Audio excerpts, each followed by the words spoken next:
Should we say our names first? Yeah. I'm Ryan Bruseski. Michael Themides. Kenneth Jewell, Jonathan Cannon. Dominic Contreras. All right, question number 1. We featured so many kinds of music this semester. What to you is not music, and why? Not music. Correct. What is not music? I'd say the only music that we actually discussed that wasn't was the Islamic like prayers, just because they sound musically, but they didn't intend to it. But otherwise, like some of the stuff of that sound good to my ears, but since they intended it to be music, it technically is music. Like the shofar thing? Yeah. The religious calling. What about the thing when they it's like a ritual, like every morning they blow the horn. That was a shofar. Okay, Exactly. yeah. That's what that is. I think more in like the opinionated state though. Like I don't view most screamo bands or songs as music. I typically don't hear rhythm in them. I don't often hear a melody, nor can I understand the words, and my emotion is usually pretty neutral because I can't understand anything, and it just doesn't process in my head. Now, what about that yodeling that happened in I can't remember where, but where they used it for first off as communication through the mountains for echoing, but then they became a song. I still think of that as like communication because I feel like that takes so much talent. Like, no, Yeah, it takes a lot. I'm not That's why degrading it at that's all, what but I'm I'm saying I see it as more as a communication rather than an actual music. Well, I think like really anything Yeah. can be music if someone thinks it's music. Like Really, there's not like a strict definition Yeah. on music. Like very opinionated. I don't enjoy screamo, like what you said about screamo, but then like if some people like listening to it, then I guess it would be considered music. So is there anything to you that isn't music? Or is that No, just gonna not be a really. statement? I think if it's like planned out sound, it's music. Okay, yeah, that's fair. Alright, so we're going to question 2. make sure to project. Of what use is music? What are its purposes? Be specific. Of what use is music? And what are its purposes? What did I'd you say music has a lot of uses. Like some music can be celebratory, like samba, or some music can be used religiously, or some music can be used like communications, like the African drums. Those are like forms of communications. Like are you friend or foe? You do the drum pattern, it's like okay, you're friends. And so music can have a lot of uses. I mean, I know for me, the biggest use for music is always if I need to feel a certain way, or if I need like something, either it's like a pick me up, or I need something that just kind of like makes me feel better or something. It's largely an emotional enhancer for me. I see that as a pretty prominent use. I can just see it as a way of bringing people together. If everyone has a very common thing, like if everyone loves country music, if a certain amount of group of people love country music and they all go together, they can easily compromise and be friendly towards each other and bond over that. Music can also be like a person's how they live, how they make money. Yeah. All the famous artists in the U.S. I mean, that's how they're living. Or just like pure entertainment. Like people go to museums to like look at big paintings and stuff because they enjoy looking at them. So it's like that's visual stimuli that they like looking at, and music can be considered like auditory stimuli. Definitely, like a music festival or something would be kind of an example of that. Alright, let's move on to the next one. This is a long one, so bear with me. If jazz is American, and so is country music and hip hop and rock and roll, what does that say about the United States? What of cultural pluralism versus a melting pot mentality? I would say that America is a melting pot itself. Really, there's besides Native Americans, everybody else came from different backgrounds and different regions around the world, and formulated America and brought all their traditions, all their music, all that, and just matched up together to make its own unique style. So I believe it's a melting pot largely. Yeah. I agree with that. So I know part of what it says like, what of cultural pluralism versus a melting pot mentality?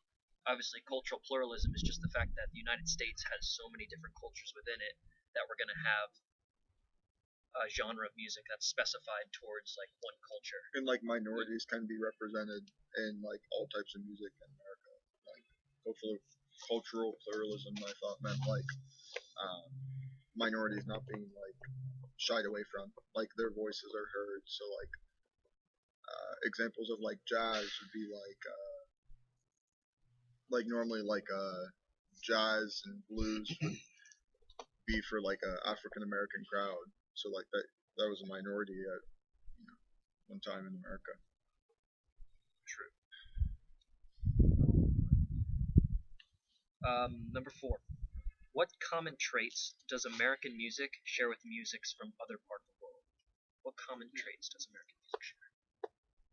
Saying like American music, there's a lot of same instruments as like European or same rhythm structure. Like 4/4 structure for rock and roll. That you'll see similarities between like the Rolling Stones or the Doors, or sometimes how they compose their music.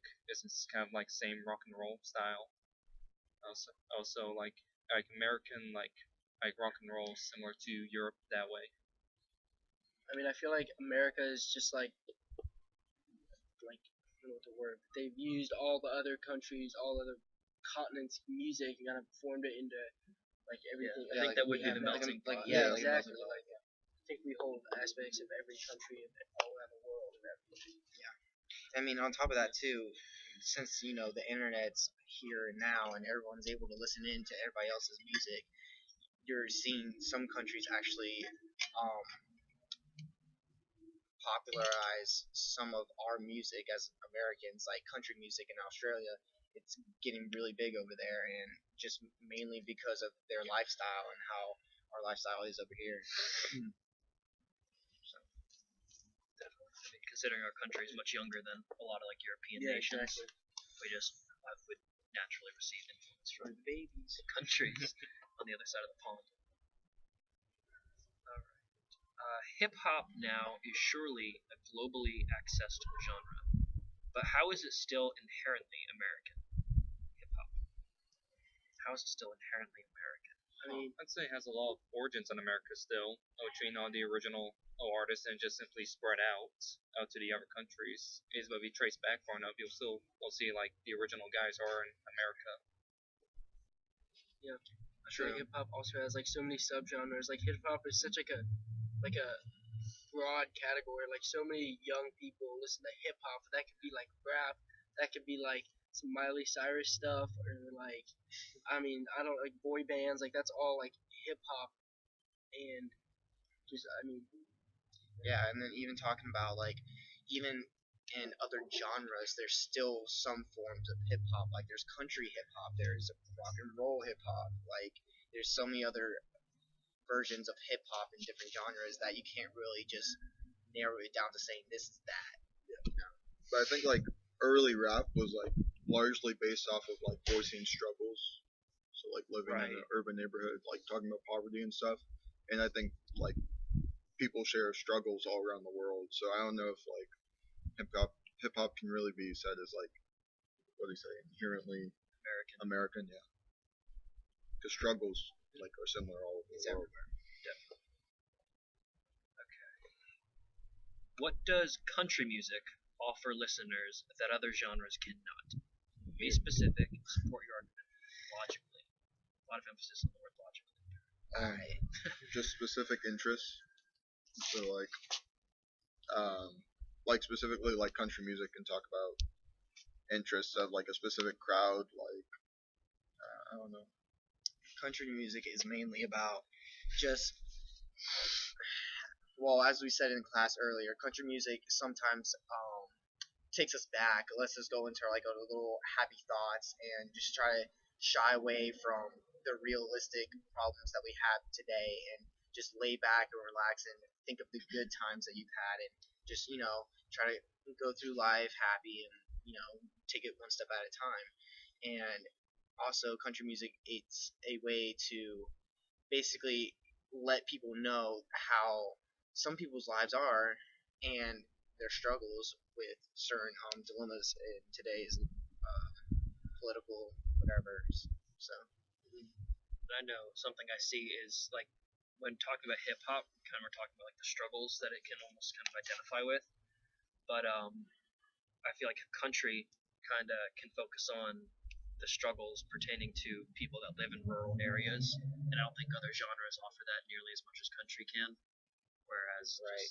just Because a lot towards the rural community. yeah, especially with we're starting to get more and more machine based operations where like sooner or later we're not going to need people on tractors farming the lands where you can just get a machine to do it.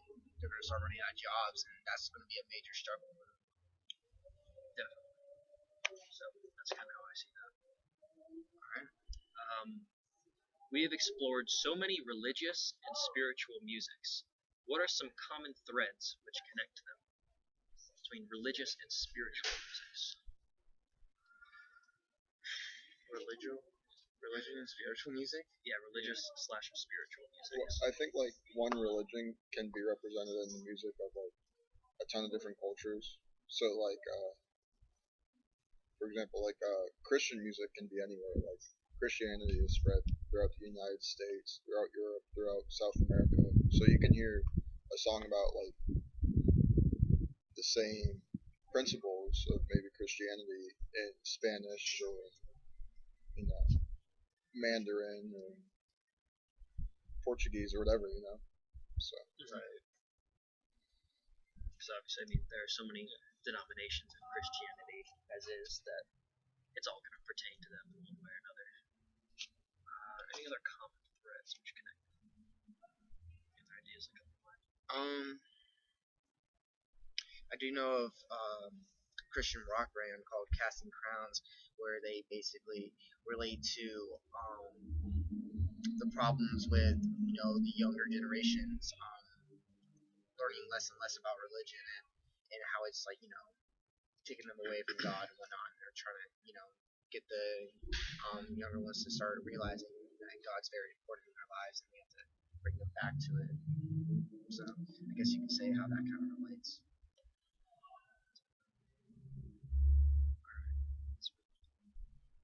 How has your personal music identity shaped how you experienced musics which are foreign to you? How has your personal music identity shaped how you experienced musics which are foreign to you? The way I see it though is that every time I hear like a new song, even by like a group I used to like it'll usually have like a new sound to it, which would be foreign. So it's like, so I'm usually open minded about what kind of new stuff I hear, or be it from a completely new region, or be it even just a new song from say David Bowie. I'm always a fan of most American music we're used to listen to has like voices, has like lyrics and stuff. But a lot of the music we studied this semester, especially in like Africa with like the drummings and stuff, they had no lyrics or just a lot of instruments, not really any lyrics. Maybe there's some humming and stuff, but like it definitely like affected the way I thought about it because it just was very uncommon and I wasn't used to it. well, I've always kind of listened to a lot of different types of music. Like maybe not like really specific, diverse types of music, but I've always had like a large musical knowledge, and so like throughout the course, like I've listened to new stuff, and I think it's become like easier to listen to and be like not as like much like freaked out by it because of like my interests before listening to it. I would say for me, like my personal music identity, I'd describe as pretty eclectic. But the hard part about that is like, so like I listen to things across most genres, but I don't usually find new stuff. So just by kind of having that mindset and listening to the new sounds that we've kind of heard throughout the semester, it's kind of opened my eyes to like explore new material, and it's been easier to kind of listen to things and listen to it with an open mind.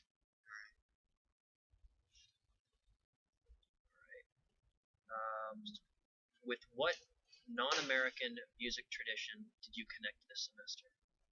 Non-American music did you connect? I really enjoyed when we learned about the mabira in Africa, which was the instrument that was like a keypad of like little metal strips that made different tones, and it was inside like a big show type thing. I don't know. I really like learned to like that a lot, and now I listen to that like all the time. So it's one thing that I will connect with. Yeah. Well, as you guys know from like a couple days ago, that I was raised for a couple years in the Dominican Republic. So as soon as we started talking about the Dominican Republic and the merengue and that cultural tradition, I was immediately like into it, from the get go. So it just helped me relive like some of my good times I had over there. So I know I definitely connected with when we were learning about the Chinese culture and tradition.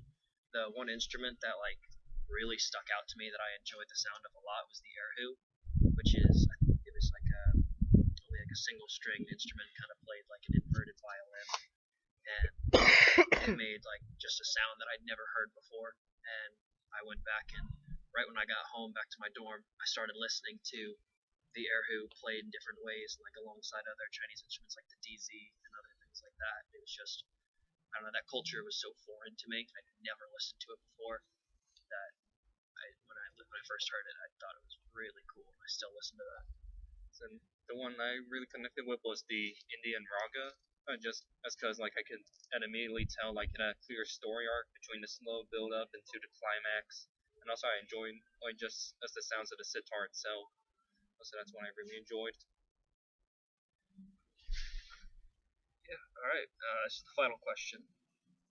What has music shown you about humans and our musical connections? Think big picture themes here.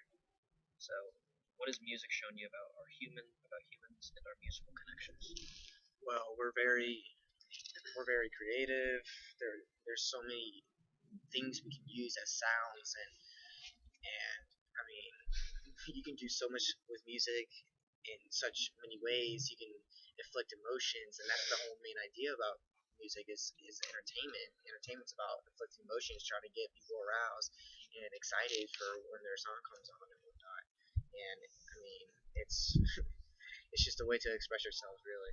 I mean, just springboarding off of that about how creative we are in that we can literally take a piece of bamboo, make it an instrument, call it a didgeridoo, and whatever it's called, and like no notes, nothing else other than your mouth itself, like making music. Like I mean, just being able to make music out of just common things found in nature is like pretty cool. Right. Well, I think like anywhere you're from around the world, you can feel like similar feelings about specific types of music. So like for example, like when you hear like a major chord, like you can say like, oh, that sounds, I don't know, like happy. But like immediately when you like hear a minor chord, you're like, okay, that sounds like sad or I don't know, not complete. So like I think anyone around the world can feel that no matter what type of culture you grow up in. Yeah, and I mean, I know kind of almost along those lines is I look at two largely influential voices of like Kulthum and Bob Marley are the two that come to mind, and like how vast of an impact they had globally, not just like within their countries. And it's just cool to think that just one individual, not has no political power of any kind, but all they make music, and to have an impact across the globe and for their names to still be known generations after they've like passed or after their music has been kind of produced. It's really cool that all around the world, I mean, their impact is going to stick just because they were musicians. Right. Yeah, definitely. Any concluding comments? No, I'm all done. I think we're good. All right, cool. That's a wrap.